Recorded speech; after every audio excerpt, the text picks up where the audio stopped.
Hi there, Mark Jabin here, Medical Director for the Haywood County Health Department, and let's talk about this pandemic.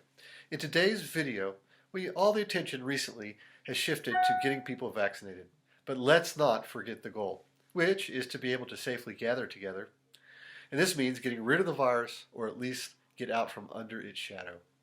And to achieve this, it will take something simple but not easy. We have to stop giving the virus another person to jump to. And that takes a two-part strategy that we'll talk about in this video.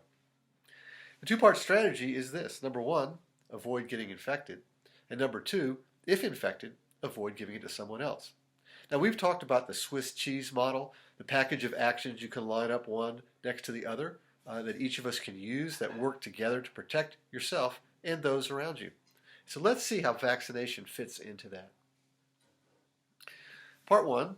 The first slices are about not getting infected. So slice number one, avoid gatherings. Slice number two, if you must, limit your time in close contact with anyone not from your household, no more than 15 minutes within 6 feet. Slice three, wear a mask.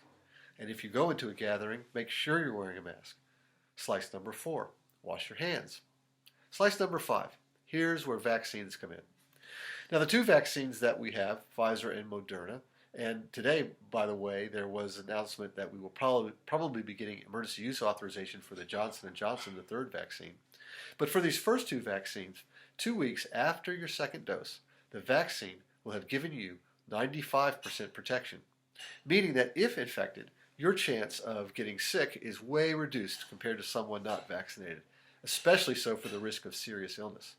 But it is not 100% effective or protective. You can still get infected. And we've seen that already in a few instances.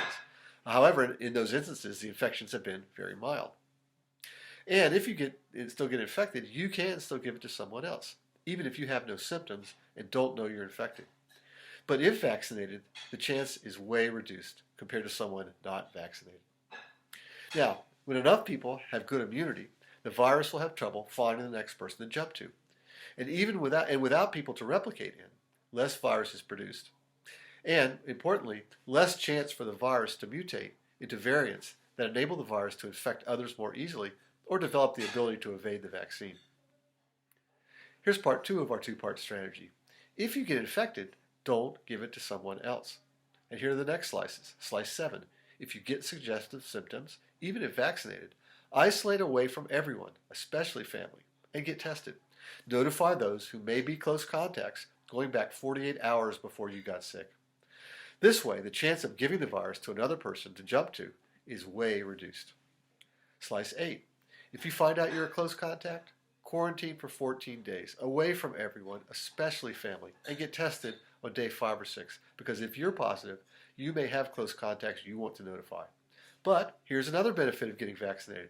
If you're within 90 days after getting your vaccine, then even if you are a close contact, the vaccines are protective enough you won't have to quarantine.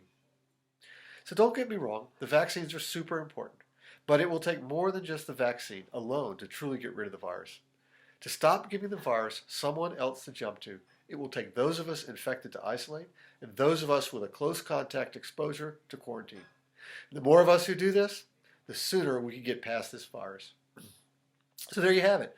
This is where vaccines fit into the two-part strategy, necessary to reach our goal, which is for all of us to be able to safely gather together again. So be well and be careful, especially right now.